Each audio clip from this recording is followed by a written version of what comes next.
चलिए बेटा okay start करते हैं। तो लास्ट बेटा क्लास के अंदर हम डिस्कस कर रहे थे अभी कि how to calculate the volatility by using GARCH model. तो ये आपके सामने अभी आपने क्वेश्चन को रीड किया था, उस क्वेश्चन को हमने सॉल्व किया और मैंने वहां से आपको बताया कि आपने वीएल कैसे कैलकुलेट करना है। तो बेटा लॉन्ग टर्म वोल्टिलिटी कैलकुलेट करना आगे anyone any ji confusion? Sir.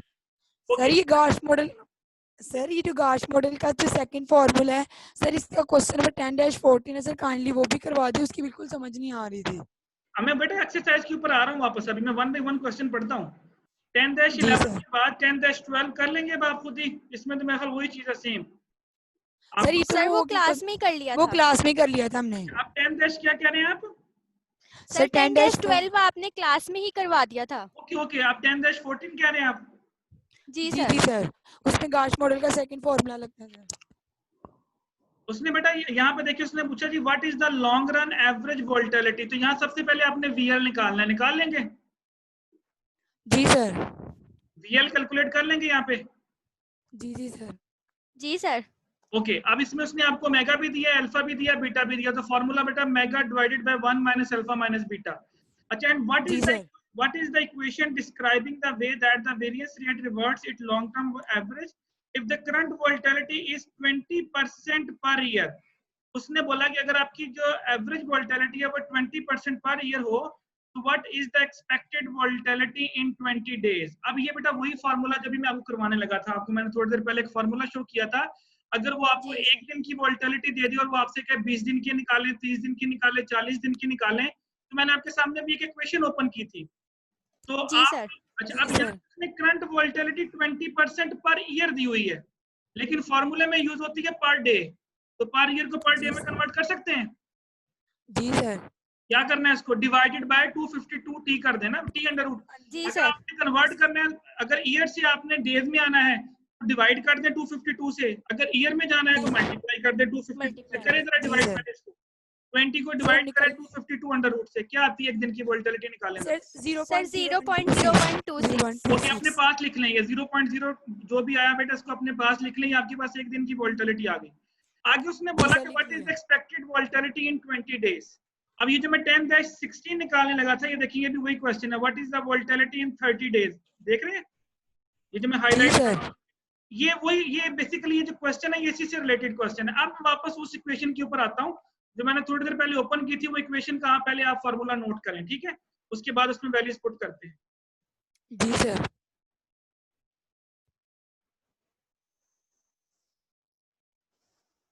Okay, this is the equation.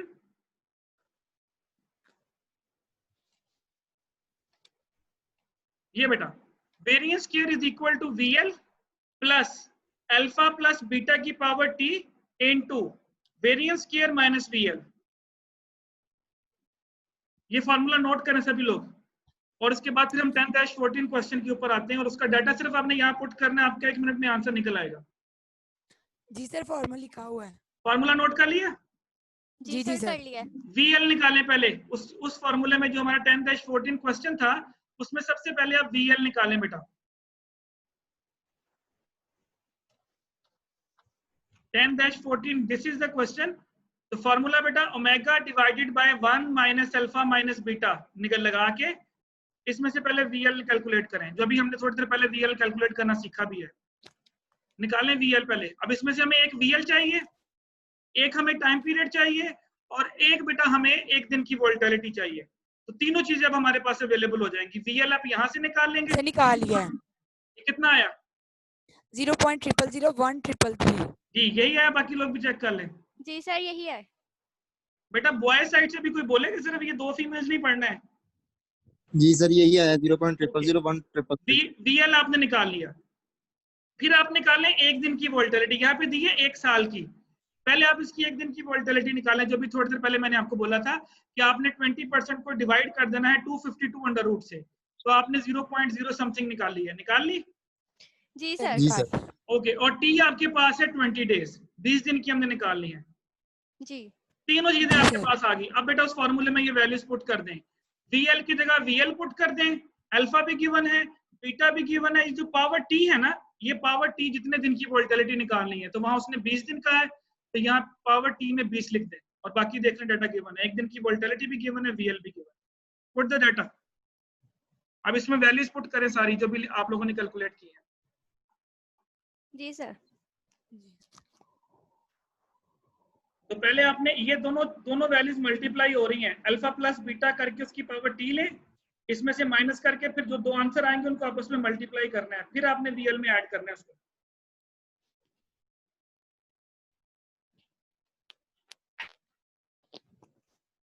Slide show हो रही है आपको? जी सर हो रही है। सर हो रही है। ओके ओके, चलें करें सॉल्व इसको।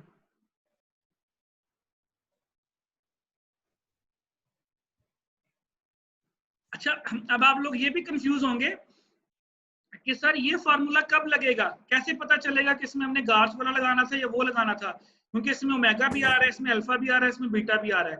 तो बेटा याद रखिएगा, जिसमें ओमेगा हो, अल्फा हो, बीटा हो, पहला तो ये होगा कि उसमें उसने रिटर्न नहीं दिया होगा आपको, क्योंकि इस पूरे फॉर्मूले में हमने रिटर्न कहीं इस्तेमाल नहीं किया। पहली पहचान ये है। दूसरी पहचान ये है कि वो आपसे कहेगा 20 दिन की, 30 दिन की, 40 दिन की वोल्टिलिटी निकाले, तो फिर आपने ये फॉर्मूला यूज करना। सर आंसर आ गया है। जी क्या आंसर आया? सर पहले विदाउट अंडर रूट आता है 0.001471 और जब अंडर रूट लेते हैं तो 1.21% पर डे। तो पीछे चेक करें आंसर क्या आ रहा है। सर यही है। पीछे भी यही है। तो फिर हो गया बेटा, यही था। सर नहीं, मैंने फार्मूला लगा के हमने क्वेश्चन किया था, लेकिन कंफ्यूजन ये हो रही थी, वही वाली बात जो आपने भी क्लियर की है कि हाँ, फार्मूला वो कब यूज करना है, वो फार्मूला। इक्वेशन ये थी ना, वो इक्वेशन ये थी जो आप यूज करनी थी आपने। अच्छा, अब जिन लोगों ने जी, ये क्वेश्चन, जो लोग कर रहे हैं वो करें अभी, बाकी लोग जो हैं जिन्होंने अभी कर लिया, ये 10-16 सॉल्व करें आप बेटा, इसका आंसर चेक करें और उसके बाद फिर हम इसको क्लोज करते हैं। 10-16 सॉल्व करें अभी आप, और उसके बाद फिर हम इसको वाइंड अप करते हैं। जी सर। फिर हम वॉर का चैप्टर शुरू करेंगे, ये चैप्टर हम यहीं पे वाइंड अप सर? कर देंगे, ये खत्म हो जाएगा। सर आपने लास्ट लेक्चर में कॉन्सेप्ट बताया था कि मतलब जो EWMA मॉडल है वो ये कहता है कि जो हमारी मोस्ट रिसेंट वैल्यू है ना उसको हमने हाईएस्ट वेट देना है। बिल्कुल ऐसे सर ही है। इसी तरह गाश मॉडल का कॉन्सेप्ट क्या है? बेटा मैंने लास्ट टाइम गाश मॉडल का कॉन्सेप्ट भी दिया था, वो मैंने ये दिया था कि जितने बाकी मॉडल्स हैं वो जो वेटेज दे रहे हैं वो शॉर्ट टर्म वोल्टिलिटी को वेट देते हैं। वो कहते हैं जी कल क्या होगा, परसों क्या होगा, तरसों क्या होगा। जबकि जो गार्च मॉडल है वो कहता है कि आप शॉर्ट टर्म को भी वेट्स दें प्लस लॉन्ग टर्म को भी दें। 20 दिन, 40 दिन, 50 दिन, 100 दिन बाद क्या होगा। आप देखिए इसके अंदर आपके पास गैमा वीएल आता है, गैमा वीएल। वो जो गैमा वाला वेट है ना, जो गैमा वाला वेट वो किसको दे रहा है? VL. VL stand for long term volatility. तो गार्च मॉडल ये कहता है कि आपको short term plus long term दोनों तरह से सोचना चाहिए। सिर्फ ये मत सोचिए तो मोस्ट रिसेंट है वो ज्यादा इंपॉर्टेंट है, नो, उससे तो पीछे वाली वैल्यूज है वो भी इंपॉर्टेंट है, उनको भी दें वेटेज। तो दोनों वोल्टिलिटीज इंपॉर्टेंट है, चाहे कम दें लेकिन दें जरूर। जी सर। इसलिए इसके अंदर वीएल का वर्ड आया, गैमा वीएल। तो VL stand for long term volatility, तो आपने लॉन्ग टर्म वोल्टिलिटी को भी वेट देना है। जी सर। 10/16 सॉल्व करें बेटा बाकी लोग भी, और मुझे आंसर चेक करें बैक साइड पे आंसर सही आ रहा है, और फिर हम इस चैप्टर को यही क्लोज करते हैं। देन फिर हम अपना अगला चैप्टर शुरू करेंगे which is very very important.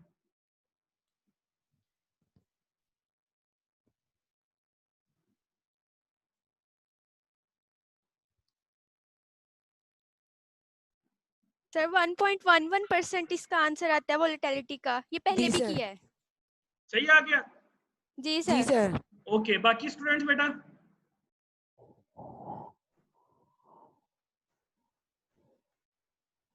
D boy side से सुमन बुकमोन अम्यून, कोई एक आधा क्वेश्चन सॉल्व करके देख लें बेटा आप लोग भी।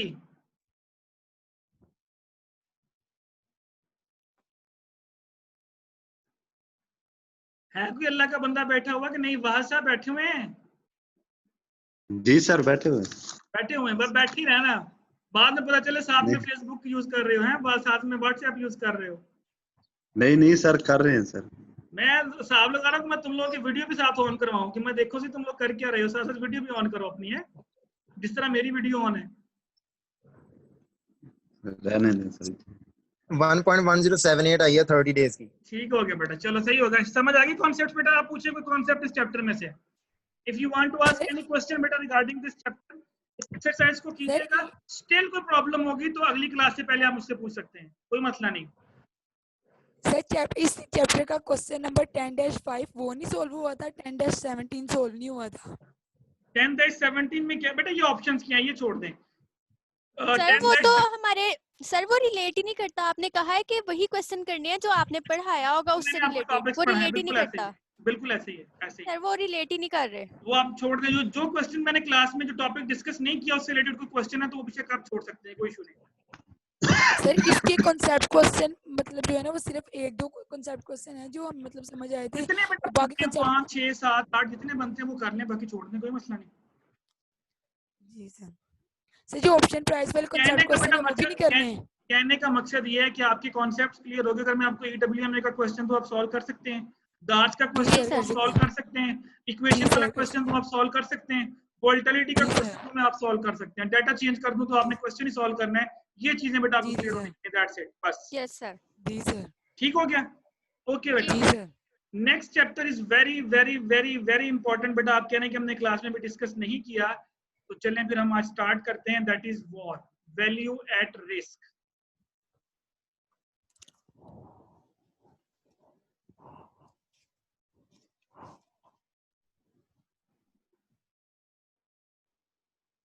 जी, any idea what is war?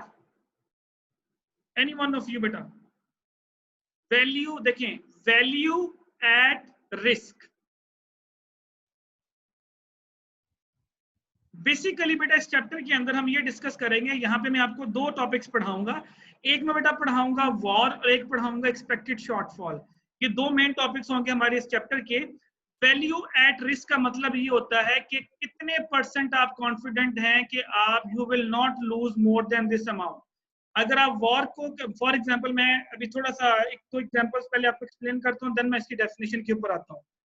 मैं लिखता हूँ जी वॉर 95% के ऊपर है 2 मिलियन वॉर, और आगे ब्रैकेट में लिखा 95% और आगे लिखा 2 मिलियन। तो बेसिकली वॉर आपको ये बताता है, वॉर आपको ये बताता है कि how much you are confident that you will not lose more than this much amount. अब अगर मैं इसके आपके सामने यहाँ पे एक छोटी सी ओके डेफिनेशन ओपन करूं तो इस डेफिनेशन को जरा गौर से देखिएगा, फिर इसके ऊपर मैं आपको न्यूमेरिकल सॉल्व करके दूंगा और हम वॉर कैलकुलेट करना सीखेंगे, एक्सपेक्टेड शॉर्टफॉल हम कैलकुलेट करना सीखेंगे। अच्छा, we are x% certain that we will not lose more than $v in time t। ये 3 चीजें बेटा उसने लिखी है इस डेफिनेशन को जो मैं सेकंड मैंने पढ़ी है। we are x% sure that we will not lose more than $v in time t। अब मैंने आपके सामने बोला सपोज करें कि वॉर निकला 95% के ऊपर 2 मिलियन। मैं साथ में ना आपके यहाँ पे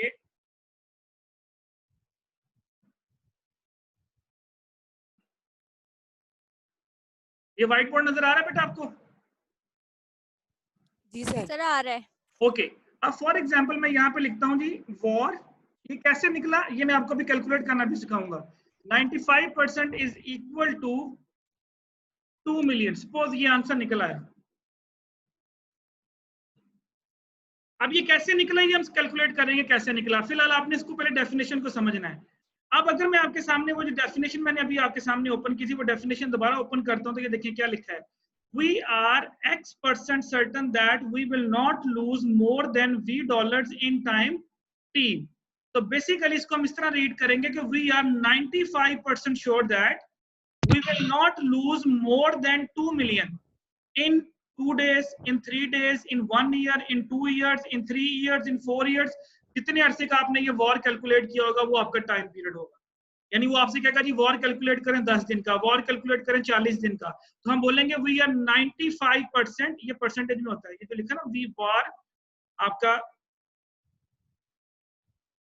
एक तो ये जो व्हाइट बोर्ड है ना इसको भी, ये 95 के साथ परसेंटेज है बेटा, तो वॉर 95%, तो 95% का मतलब है कि we are 95% sure that we will not lose more than 2 million. बेटा इसको रीड करना सीखना आपने पहले।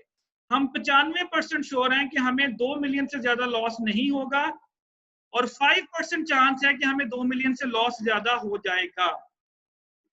तो बेटा हम वॉर बेसिकली कैलकुलेट इसलिए करते हैं कि हम अपने रिस्क को चेक करना चाह रहे हैं कि हम कितने % श्योर हैं कि हमें कितना नुकसान हो सकता है और कितने % हम श्योर नहीं है कि हमें कितना नुकसान होगा। तो यहाँ पे जो नुकसान होने का चांस है वो 5% है और नुकसान ना होने का चांस कितना है 95%। मैं कहता हूँ जी वॉर निकालो 99% पे, तो 99% पे वॉर निकाला तो उसको पढ़ेंगे कि we are 99% sure that we will not lose more than 2 million in time 1 month 2 month 3 month जितने अरसे का आपने वॉर निकाला होगा वो क्वेश्चन में गिवन होगा कि आपने कितने अरसे का निकाला। तो 99% का मतलब है कि 1% चांस है लॉस के और 99% चांस है कि आपको लॉस नहीं होगा। अंडरस्टैंड बेटा? पढ़ना आ गया? जी सर। जी सर जी आ सर। गया। अच्छा, अब ये 2 मिलियन 3 मिलियन कहां से आएगा ये मैं आपको कैलकुलेट करना सिखाऊंगा। जी ये मैं सर। आपको बेटा कैलकुलेट करना सिखाऊंगा कि इसको हमने कैसे कैलकुलेट करना है, इसकी आप टेंशन ना लें, इसको हम आगे पढ़ेंगे। तो बेसिकली तो वॉर को अगर हम डिफाइन करें तो वॉर की डेफिनेशन यही बनती है। ये देखिए आपके सामने पहली डेफिनेशन देखिए, 3-4 डेफिनेशन लिखी है जो आपको आसान लगे। सबसे आसान मैंने आपको बता दी जो भी आपके सामने पढ़ी है। What ji, ji, loss level is such that we are X% confident it will not be exceeded in n business days? ये पढ़ लें।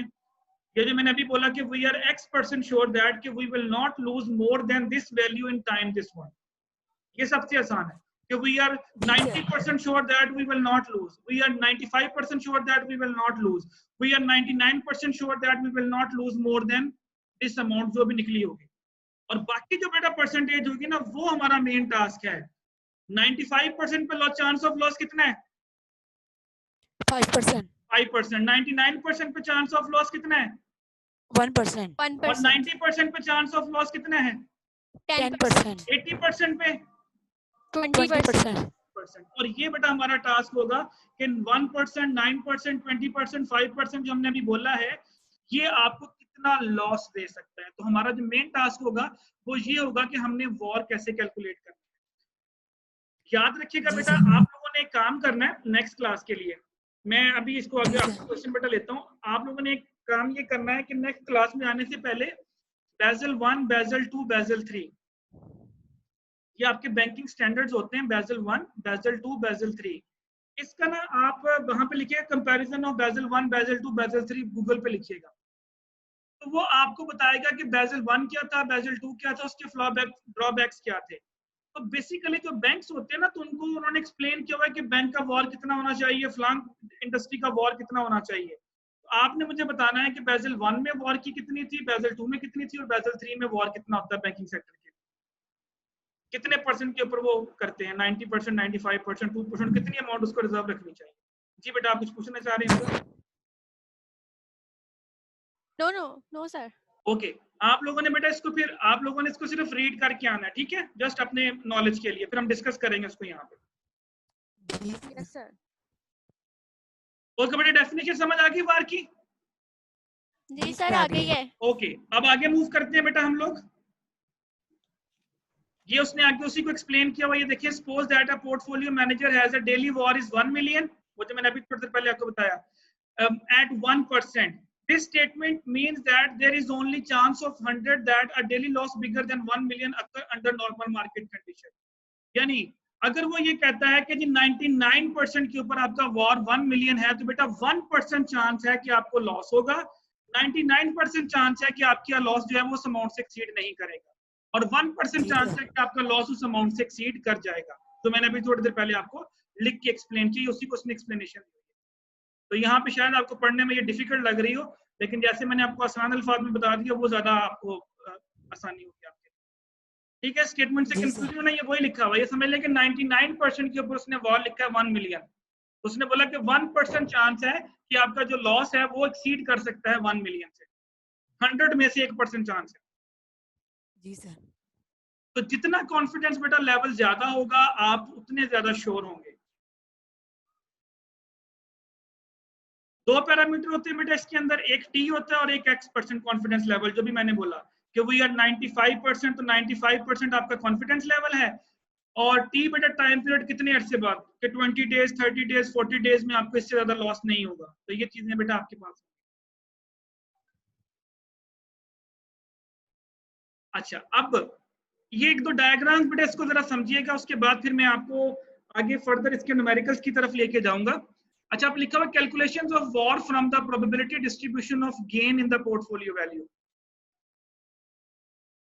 अच्छा, ये एक डायग्राम है, एक नॉर्मल डिस्ट्रीब्यूशन की डायग्राम ड्रॉ की हुई है। अगर आप देखें तो मैंने आपको बोला था कि ये जो नॉर्मल डिस्ट्रीब्यूशन होती है बेटा, ये जो दरमियान वाली लाइन होती है ये आपका मीन वैल्यू होती है। जितनी वैल्यूज आपकी मीन से अवे होंगी जितनी वैल्यूज आपकी मीन से अवे होंगी आपका स्टैंडर्ड डेविएशन उतना ही ज्यादा होगा। तो ये बेसिकली उसने एक सिंपल नॉर्मल डिस्ट्रीब्यूशन जो है वो ड्रॉ की हुई है।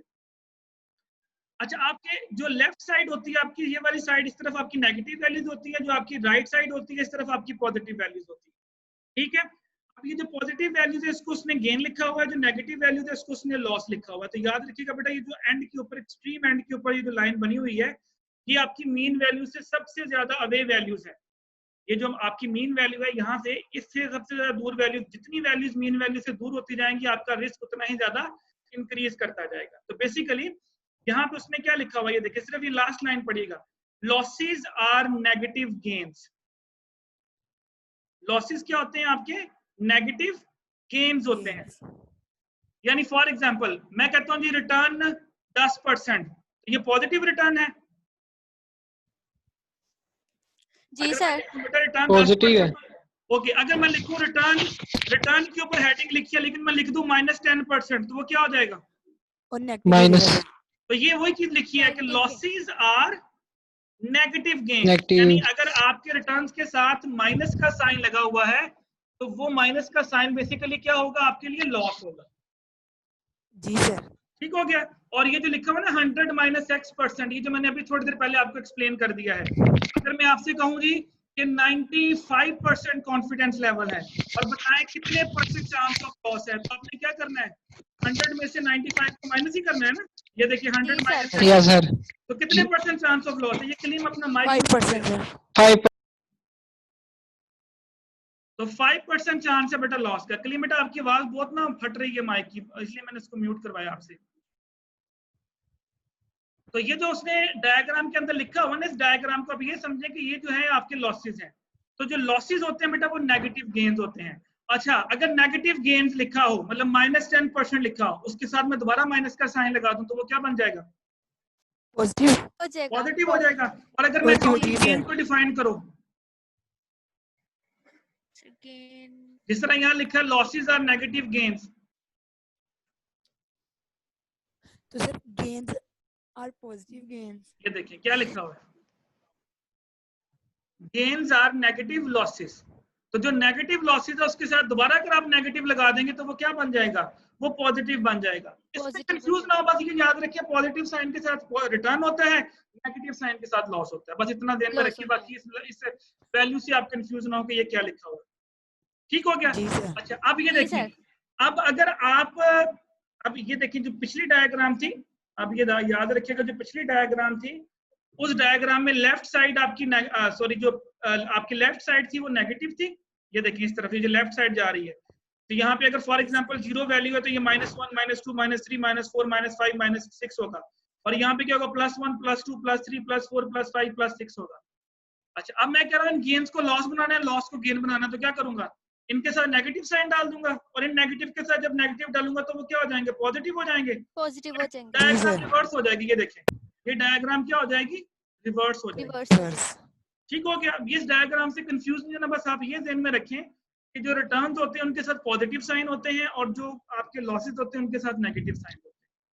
और कितने % लॉस होगा ये मैंने आपको एक्सप्लेन कर दिया। अगर मैं कहूँ जी 90% के ऊपर बताएं तो चांस ऑफ लॉस 10% है। अगर मैं कहूँ 95% पे बताएं तो चांस ऑफ लॉस 5% है। 5%। तो ये 100 - X का मतलब यही है कि 100 में से उतना माइनस कर दो। ठीक होगा बेटा? Yes sir. समझ आ गई? ये मैं चीजें पहले आपको शुरू में एक्सप्लेन कर चुका हूँ, ये जस्ट आपको डायग्राम की सूरत में शो हो रही हैं, वरना मैंने आपको डेफिनेशन से पहले ही एक्सप्लेन कर दिया था ये क्या होता है। ओके जी,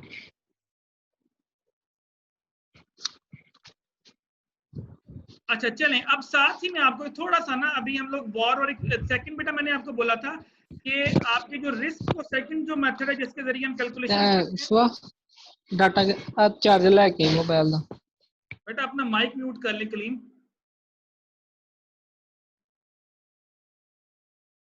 कर लिया सर।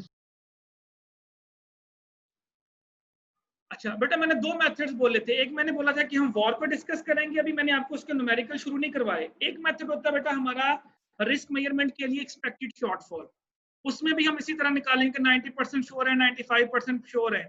अब मसला ये है कि वॉर और एक्सपेक्टेड शॉर्टफॉल में फर्क क्या होता है। ये देखिए आपके पास वॉर की डेफिनेशंस आ रही हैं, उसके बाद फिर मैं आपको आगे ESF पढ़ाऊंगा और ESF को मैं अभी आपको उसका थोड़ा सा लॉजिक दे देता हूँ, और ESF को जो है उसको फिर बाद में हम वॉर के साथ ही डिस्कस करेंगे, लेकिन मैं अभी लॉजिक आपको यहीं पे दे रहा हूँ। अच्छा, वॉर मैंने आपको बेटा बता दिया, वैल्यू एट रिस्क कि फॉर एग्जांपल 95% पे चांस ऑफ लॉस इतने परसेंट है। अब इस डायग्राम को देखिएगा, मैं इसके ऊपर ही आपको थोड़ा सा एक्सप्लेन करूंगा। वॉर क्या करता है, जब हम वॉर कैलकुलेट करते हैं तो बेटा ये जो आपकी टेल्स होती है ना, टेल्स, ये वाले जो टेल्स बने जिसको उसने हाईलाइट किया हुआ है, ये वो पॉइंट्स हैं जो सबसे आपके रिस्की पॉइंट्स होते हैं, क्योंकि यहाँ पे जितना आप टेल को आगे की तरफ मूव करते जाएंगे आपका रिस्क उतना ही बढ़ता जाएगा। क्यों बढ़ता जाएगा? क्योंकि वो वैल्यू इस मीन वैल्यू से उतनी दूर होती जाएगी, और बेटा जितनी value Yes, sir. Mean value से दूर होगी उतना वो ज्यादा रिस्की होगा। वॉर क्या करता है, फॉर एग्जाम्पल इस पॉइंट से लेके इस पॉइंट तक सपोज करें यहाँ पे कोई 40 पॉइंट है, -2, -3, -4, -5 इस तरह करें, कुछ 40 पॉइंट है इसके अंदर, इस पॉइंट के अंदर। वॉर क्या करते हैं कि जब हम वॉर कैलकुलेट करते हैं तो वो किसी एक पॉइंट को हिट करता है। वो ये पॉइंट भी हो सकता है, वो ये पॉइंट भी हो सकता है, वो ये पॉइंट भी, वो ये पॉइंट भी, वो ये पॉइंट भी हो सकता है, कोई भी पॉइंट इसमें से हो सकता है। फॉर एग्जाम्पल मैं कहता हूँ ये 2 है तो वो 2 मिलियन हो गया, ये 3 है तो ये 3 मिलियन हो गया, ये 4 है ये 4 मिलियन हो गया, यहाँ 5 है, यहाँ 6 है, यहाँ 7 है, यहाँ 8 है, यहाँ 9 है, यहाँ 10 है। उसने किसी एक पॉइंट को हिट करना है। जब हमने फॉर्मूला लगाना उसने किसी एक पॉइंट को हिट करके आंसर दे देना। फॉर एग्जाम्पल उसने यहाँ पे हिट किया 5 मिलियन, तो हम कहेंगे कि हमारा वॉर जो है वो 5 मिलियन है। कैसे करेंगे हिट, मैं अभी बताता हूँ आपको, बाद में सॉल्व करके देता हूँ। अब ESF क्या, एक्सपेक्टेड शॉर्टफॉल क्या है, उसकी डेफिनेशन भी यही है कि कितने परसेंट श्योर है कि we will not lose more than this amount, जो मैं पहले आपकी वॉर की डेफिनेशन दे चुका हूँ। ESF क्या करता है, ESF जब हम कैलकुलेट करेंगे तो वो यहाँ से लेके शुरू जहां से पॉइंट हो रहा है यहाँ तक जितने पॉइंट्स आएंगे, यहाँ 2, 3, 4, 5, 6, 7, 8, 9, 10, सपोज यहाँ तक इतने पॉइंट है, वो इन सब पॉइंट्स को प्लस करेगा, उनकी एवरेज लेगा, और जो एवरेज आंसर निकलेगा वो आपका वॉर होगा। दोबारा सुने, सॉरी, वो आपका ESF होगा। वॉर क्या करता है, फॉर एग्जांपल मैं अभी, आप एग्जांपल को जरा गौर से सुनिएगा, मैं कहता हूँ यहाँ पे है 1 मिलियन, फिर 2, फिर 3, फिर 4, फिर 5, फिर 6, फिर 7, फिर 8, फिर 9, फिर 10, तो ये 1 से लेकर 10 यहाँ पे 10 पॉइंट्स हैं। वॉर क्या करेगा, जब हम वॉर का फॉर्मूला पुट करेंगे तो वॉर इनमें से किसी एक पॉइंट को हिट करेगा। सपोज उसने हिट किया 5 को, तो हम कहेंगे जी 5 मिलियन इज योर वॉर। जबकि ESF क्या करता है, वो 1 से लेके 10 तक इन सब पॉइंट्स को ऐड करेगा, 1 + 2 + 3 + 4 + 5 + 6 + 7 + 8 + 9 + 10, और उसको डिवाइडेड बाय 10 करेगा, और जो एवरेज वैल्यू निकलेगी वो आपका वॉर होगी। अब आप मुझे बताएं कि एक पॉइंट हिट करके जो आंसर निकलेगा वो ज्यादा सूटेबल है, या जो एवरेज लेके हम आंसर लेंगे वो ज्यादा सूटेबल है? एक पॉइंट जो हिट करेंगे वो ज्यादा सूटेबल है। वैसे जो एवरेज लेंगे वो ज्यादा सूटेबल है। अगर मैं आपसे बोलूं जी कि आपके एक सब्जेक्ट में कितने नंबर है, फिर मैं आपसे पूछूं जी कि आपका ओवरऑल CGPA कितना है, तो कौन सा बेस्ट होगा आपके लिए? मतलब कौन सा जो आपकी ट्रू पिक्चर को रिप्रेजेंट करेगा? एक Sir, सब्जेक्ट के overall marks, overall CGPA sir. Sir average overall तो ये भी बेटा वही बात है। देखें, वॉर ने यहाँ हिट कर दिया 5 मिलियन को सपोज, इसका मतलब है कि हम श्योर है कि हमें 5 मिलियन से ज्यादा का लॉस नहीं होगा। जबकि ESF आपको कहता है 7, जब एवरेज लेते तो वो 7 निकलती है। बेटा जो ESF है वो ज्यादा एक्यूरेट पिक्चर शो करता है, क्योंकि वॉर ने किसी एक पॉइंट को हिट करना है। वो शुरू वाला पॉइंट भी हो सकता है, वो एंड वाला पॉइंट भी हो सकता है, वो दरमियान वाला पॉइंट भी हो सकता है, वो कोई भी पॉइंट हो सकता है। ये वही वाला हिसाब होगा कि एक सब्जेक्ट में आपके नंबर आके 60 में से 50, आपने कहा जी वाह जी वाह बल्ले बल्ले होगी। दूसरे सब्जेक्ट में नंबर आपके आगे 50 में से 24 सिर्फ पास हुए हो। अब आप ये तो नहीं कह सकते कि मेरा सब्जेक्ट बहुत अच्छा ग्रेड आ गया। जब आप दोनों की एवरेज लेंगे तो वो जो सब्जेक्ट है वो आपको ज्यादा एक्यूरेट इंफॉर्मेशन देगा आपके बारे में। इस वजह से बेटा जो आपकी एवरेज वैल्यूज होती है वो हमेशा एक्यूरेट इंफॉर्मेशन को शो कर रही होती है। इसीलिए कहते हैं कि ESF is better measure than VaR. मैं ये नहीं कहता कि वॉर गलत है, लेकिन बेटा अगर आप दोनों मेथड को कंपेयर करेंगे तो जो ESF का रिजल्ट आएगा वो रिजल्ट हमारा ज्यादा एक्यूरेट रिजल्ट होगा as compare to VaR. Understand बेटा? यहां तक डेफिनेशन समझ आ गई? कैलकुलेशंस कैसे होंगे वो मैं सिखाऊंगा, कैलकुलेट करना मैंने अभी सिखाना है आपको। बस ये याद रखिएगा, जो वॉर होता है वो टेल एंड्स के ऊपर किसी एक पॉइंट को हिट करेगा, जो ESF है वो पूरी टेल की एवरेज लेगा। बस ये ध्यान में रखिएगा कि वॉर और ESF में क्या फर्क है। कि वॉर टेल वैल्यूज में से किसी एक वैल्यू को हिट करेगा, जो ESF है वो उस पूरी टेल वैल्यूज के अंदर जितनी वैल्यूज आएंगी उन सबकी वो एवरेज लेगा। Yes sir. ओके बेटा, ठीक हो गया। अब हम थोड़ा सा कैलकुलेशंस की तरफ चलते हैं कि how to calculate the value of a VaR कैसे। अच्छा, अब इसका थोड़ा सा पहले कैलकुलेशन पे जाने से पहले एडवांटेजेस ऑफ वॉर भी देख लें। बेटा हमें वॉर का कैलकुलेट करने का हमें फायदा क्या होता है? पहला बेटा फायदा ये होता है कि आपको ये सिंगल नंबर के अंदर बता देता है। जिस तरह अभी हमने कहा जी वॉर 95 के अंदर है 2 मिलियन, तो इसका मतलब है कि 2 मिलियन से ज्यादा लॉस नहीं हमें होगा। तो ये आपको एक सिंगल नंबर के अंदर एक फिगर दे देता है, एक वैल्यू दे देता है, जिसको अंडरस्टैंड करना हमारे लिए बहुत आसान होता है। पहला एडवांटेज इसका ये है, इजी टू अंडरस्टैंड है।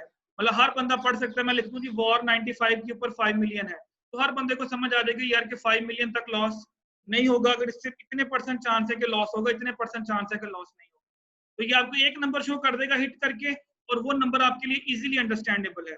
And third one, it ask the simple question how bad can things get. जिस तरह भी आपके सामने मैंने बोला कि मैक्सिमम कितने % चांस है कि जी आपके साथ बुरा हो सकता है।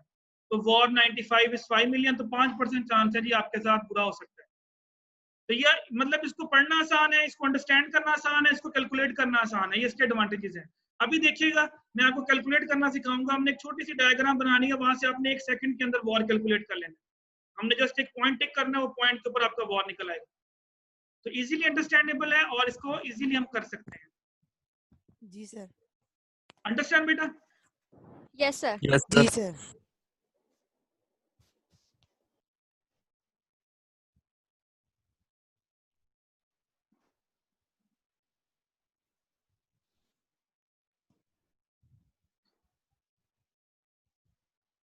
ओके बेटा, अभी हम एक छोटा सा न्यूमेरिकल सॉल्व करेंगे। अभी एग्जांपल आपके सामने मैं ओपन करने लगा हूं। This one is the example how to calculate a VaR. अच्छा, अब इस तरह करते हैं कि आपको मुझे ना इसके लिए चाहिए वो थोड़ा सा मैं इसको लिख के एक्सप्लेन करना चाह रहा हूँ। तो मैं एक पेज रखता हूँ अपने पास, उस पेज के ऊपर मैं आपके सामने यहाँ फ्रंट शो करता हूँ, लिखूंगा। तो आप लोगों ने मुझे बताना है कि आपको वो नजर आता है या नहीं आता। तो उसके ऊपर मैं जो जो लिखता जाऊंगा आप लोगों ने इसको देखते जाना है। आपको अगर क्योंकि मैं पीछे व्हाइट बोर्ड रखा हूँ तो व्हाइट बोर्ड आपको नजर नहीं आ रहा, मैंने लास्ट टाइम नोट किया था। तो मैं एक पेज अपने सामने यहाँ रखूंगा, उस पेज के ऊपर मैं इस क्वेश्चन को भी आपके सामने सॉल्व करूंगा। फिर जो इसके अंदर ये वाला जो सोल्यूशन उसने दिया भी हुआ है, ये वाला यही डायग्राम मैं आपको पेज पे बना के दिखाऊंगा। क्योंकि आपको ये डायग्राम बनानी आएगी, एक दफा डायग्राम बनानी आएगी तो फिर it's a very simple one. इसमें कोई इतना मुश्किल नहीं है कि आपने क्या करना है इसमें। ठीक हो गया? जी चलिए सर। अभी जी सर। इस तरह करते हैं कि अभी हम तकरीबन 5 to 10 मिनट्स की ब्रेक करते हैं। जी ठीक है, सर। और 10 मिनट्स के बाद अभी 1:30 हुए हैं, तो 1:45 के ऊपर आप वापस आएंगे। तो 1:45 के ऊपर उसके बाद हम क्लास दोबारा स्टार्ट करेंगे, और 1:45 के ऊपर मैं आपको ये क्वेश्चन सॉल्व करके दूंगा। जी जी सर। Okay sir. ठीक हो गया? चलें आप वापस आइएगा, उसके बाद फिर हम इसको दोबारा सॉल्व करेंगे। जी सर।